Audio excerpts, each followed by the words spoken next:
కేటీఆర్ ప్రగల్భాలు పలకటం మానేసి కేసీఆర్ను చర్చకు తీసుకురావాలని సవాల్ విసిరారు నకిరికల్ ఎమ్మెల్యే వేముల వీరేష్. ఎమ్మెల్యేలుగా గెలిచింది ప్రజల సమస్యలను అసెంబ్లీలో వినిపించడానికని గుర్తు చేశారు ఆయన.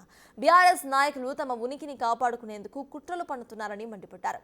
బీసీలకు మేలు చేసిన పార్టీ కాంగ్రెస్ అంటున్న ఎమ్మెల్యే వేముల వీరేశంతో మా ప్రతినిధి రమేష్ ఫేస్ టు ఫేస్. ప్రజల వద్దకు ఎమ్మెల్యే అంటూ వేముల వీరేశం గత కొన్ని రోజుల నుంచి కూడా గెలిచినప్పటి నుంచి కూడా మొత్తం నియోజకవర్గంలో గ్రామాన పర్యటిస్తున్నటువంటి పరిస్థితి కనిపిస్తుంది. ఇవాళ చూసినట్లయితే మొత్తం నార్కట్పల్లి మండలంలో ఏదైతే ఇందిరమ్మ ఇళ్ల శంకుస్థాపన ఉందో ప్రతి గ్రామంలో కూడా మొత్తం 32 గ్రామాల్లో కూడా శంకుస్థాపనలో పాల్గొని ప్రజలతో మమేకమవుతున్నారు. మనతో మాట్లాడడానికి ఆ ఎమ్మెల్యే వేముల వీరేశం ఉన్నారు. చెప్పండి, నిరంతరం ప్రజల వద్దకు ఎమ్మెల్యే అంటూ కూడా తిరుగుతున్నారు. ఎలా ఉంది ప్రజల్లో? అంటే ప్రజలు నన్ను ఆశీర్వదించారు, ఓట్లేసారు, గెలిపించారు. ఈ రాష్ట్రంలో ఇందిరమ్మ రాజ్యం తీసుకొచ్చారు. ఇందిరమ్మ రాజ్యం అంటేనే, ఇందిరమ్మ పాలన అంటేనే, ప్రజాపాలన అంటేనే గౌరవ ముఖ్యమంత్రి రేవంత్ రెడ్డి గారు నిత్యం ప్రజలకు ప్రజాప్రతినిధి అనేటువంటి వాళ్ళు అందుబాటులో ఉండాలి, ప్రజలకు బాగోగులను చూడాలి, ప్రజలకు ప్రతి ప్రభుత్వ స్కీమ్ను అందించాలని చెప్పేసి మా ముఖ్యమంత్రి గారు పదే పదే చెప్తూ ఉంటారు. కాబట్టి ఈరోజు మేము విస్తృతంగా ఈ ఇందిరమ్మ ఇండ్లు 3500 ఇండ్లు ఈ నియోజకవర్గానికి ఇచ్చినాం. ప్రతి ఊర్లో ఈ స్కీమ్ను గ్రౌండ్ చేసి ఈ స్కీమ్ యొక్క గొప్పతనాన్ని, ఈ స్కీమ్ యొక్క ఆవశ్యకతను గడిచిన 10 సంవత్సరాల్లో ఒక్క ఇల్లు కూడా ఇవ్వలేదు.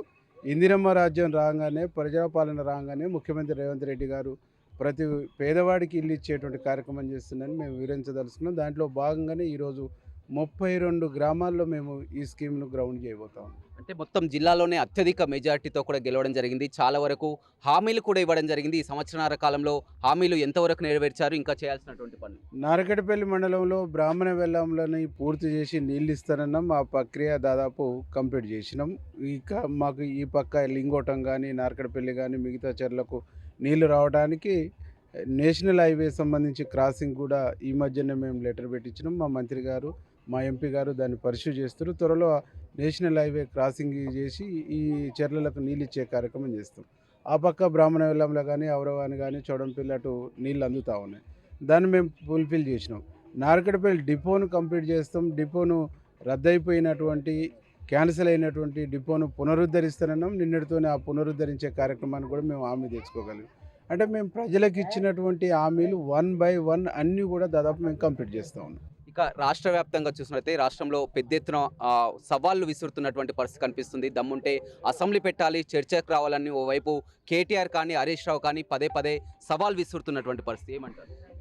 కేటీఆర్, హరీష్ రావు భూమిని ఇడిసి సాయం చేస్తూ ఉన్నారు. వాళ్ళని సంబంధించినటువంటి ప్రజలు ఎన్నుకుంది శాసనసభ్యులుగా వాళ్ళు శాసనసభలో మాట్లాడాలి, శాసనసభలో వాళ్ళకి సంబంధించినటువంటి వాదన వినిపించాలి, శాసనసభలో ప్రజల గొంతుక వినిపించాలి.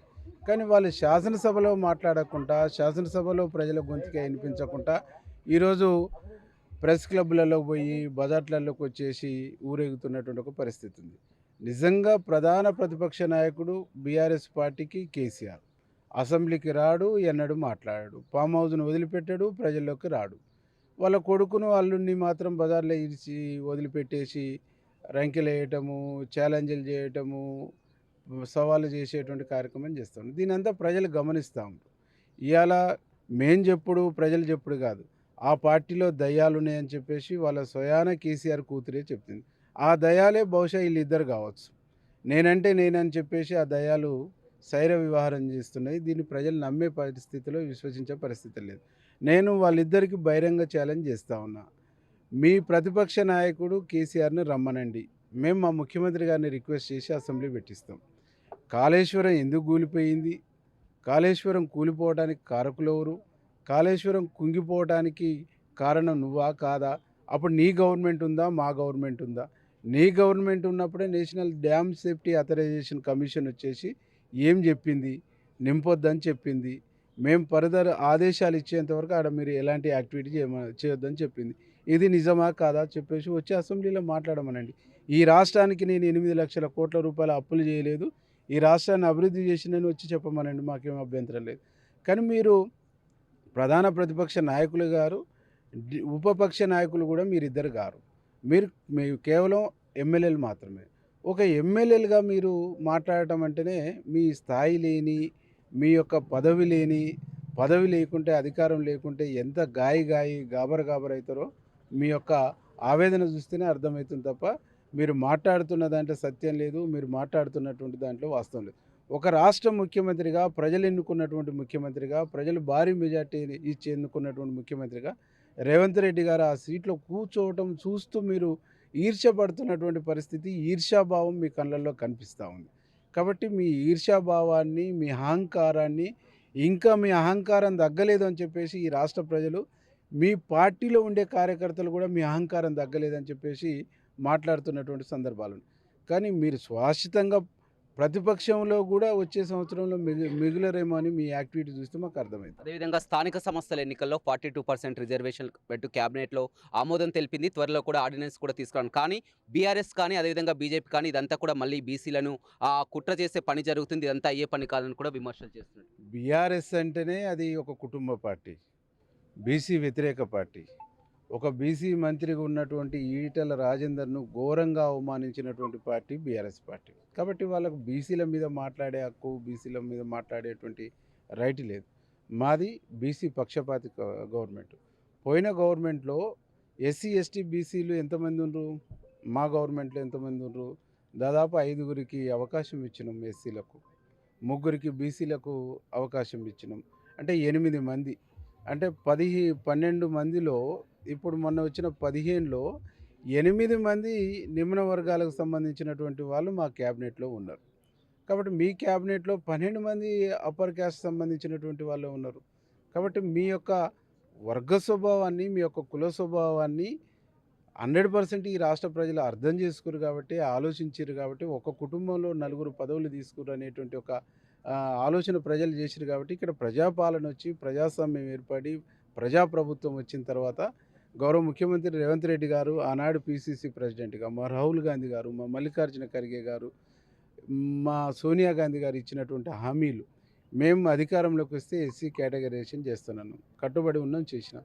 మేము అధికారంలోకి వస్తే బీసీ కులగణన చేస్తున్నాను, కులగణన చేసినాం. 42% రిజర్వేషన్లు ఇస్తానన్నాం. ఆ రిజర్వేషన్ సంబంధించినటువంటి మేము కేంద్ర ప్రభుత్వానికి పంపినాం. కేంద్ర ప్రభుత్వం సంబంధించి రాష్ట్రపతి దగ్గర గెజిట్ కోసం ఉన్నది. వాళ్ళు గెజిట్ ఇవ్వలేరు, ఇస్తారనేటువంటి విశ్వాసం లేదు. కాబట్టి ఈరోజు మేము ఆర్డినెన్స్ ద్వారానన్నా మేము ఇచ్చినటువంటి మాటలు నిలబెట్టుకోవాలనేటువంటి కమిట్మెంట్తో మేము ముందుకు పోతున్నాం. మా కమిట్మెంటు, మా చిత్తశుద్ధిని ప్రజలు అర్థం చేసుకోరు, ప్రజలు చూస్తుర్రు. రేపు స్థానిక సంస్థల్లో కూడా కాంగ్రెస్ను ఆశీర్వదిస్తారనేటువంటి ఒక కడుపు మంటతోని, ఒక ఈర్ష్యాభావంతో అవాకులు చెవాకులు పెలుతురు తప్ప వాళ్ళు మాట్లాడుతున్న దాంట్లో వాస్తవం లేదు. ఆ 2 పార్టీలు కూడా బీసీ వ్యతిరేక, ఎస్సీ వ్యతిరేక పార్టీలుగానే ఈ తెలంగాణ రాష్ట్ర ప్రజలు చూస్తారు. రేపు సీఎం రేవంత్ రెడ్డి తుంగతుర్తి నియోజకవర్గంలో రేషన్ కార్డుల పంపిణీలో పాల్గొనబోతున్నారు, అడుగు పెట్టబోతున్నారు. కానీ అక్కడ మాజీ ఎమ్మెల్యే తుంగతుర్తిలో అడుగు పెట్టడానికి వీలు లేదు. ఇక్కడ కాళేశ్వరం జిల్లాలు అందించిన తర్వాతనే రేవంత్ రెడ్డి సీఎం ఇక్కడికి రావాలని కూడా డిమాండ్ చేస్తున్నటువంటి. నిజంగా ఆయన మనిషి అయితే, కలేజా ఉంటే, దమ్ముంటే రమ్మనని ఆపమనండి. ప్రజలు నేలకేసి కొడతారు, బండకేసి ఉతుకుతారు. 50,000 మెజార్టీతోనే ఆ క్షణంలో వచ్చి పోటీ చేసిన సామెల్ని గెలిపించారంటేనే నీ యొక్క 5 సంవత్సరాల ఎమ్మెల్యేగిరి, నీ 5 సంవత్సరాల ఎమ్మెల్యేతనం ఎట్లా ఉందో, నీ పని విధానం ఎట్లా ఉందో దానికి నిదర్శనం. కాబట్టి ఊకదంపుడు ఉపన్యాసాలు ఇవ్వటంలో ఆయనకు మించిన దిట్ట ఎవరికి లేదు.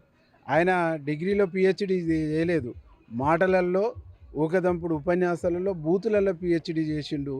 కాబట్టి యూనివర్సిటీ ఉద్యమంలో సామాన్యమైనటువంటి విద్యార్థులు, సామాన్యమైన యువకులు పోయి కొట్లాడి పోలీసు లాఠీ చార్జీలు దెబ్బలు తింటుంటే మీడియా ముందుకు వచ్చి 2 డైలాగులు కొట్టి లీడర్లు అయినరు. అట్లా డైలాగులు కొట్టడం ద్వారానే లీడర్ అయినటువంటి వ్యక్తి. కాబట్టి మా ముఖ్యమంత్రి గారు వస్తుండే కాబట్టి నేను అడుగు పెట్టడానికి వీల్లేదు, రావడానికి వీల్లేదంటే నిజంగా ఆయన మనిషి అయితే, ఆయనలో మనిషితత్వం ఏ పార్టీ ఉన్నా మా సభ దగ్గరకు వచ్చి అడ్డుకునే ప్రయత్నం చేసి మనిషిగా నిరూపించుకోమనండి. ప్రజలు బండకేసి ఉతికి తుక్కు చేయకుంటే నేను నా ఎమ్మెల్యే పదవికి రాజీనామా చేస్తాను. రైట్, చూడొచ్చు మొత్తం మీద ఆ ప్రజలు విశ్వసించి కూడా నియోజకవర్గంలో అత్యధిక మెజార్టీతో గెలిపించడం జరిగింది. వారి యొక్క ఇచ్చినటువంటి హామీలన్నీ కూడా నెరవేర్చడానికి వాళ్ళన్నీ కూడా నియోజకవర్గాల్లో గ్రామాన పర్యటిస్తున్నామని కూడా ఆ ఎమ్మెల్యే వేముల వీరేశం చెప్తున్నారు. రవితో రమేష్, బిగ్ టీవీ, నల్గొండ.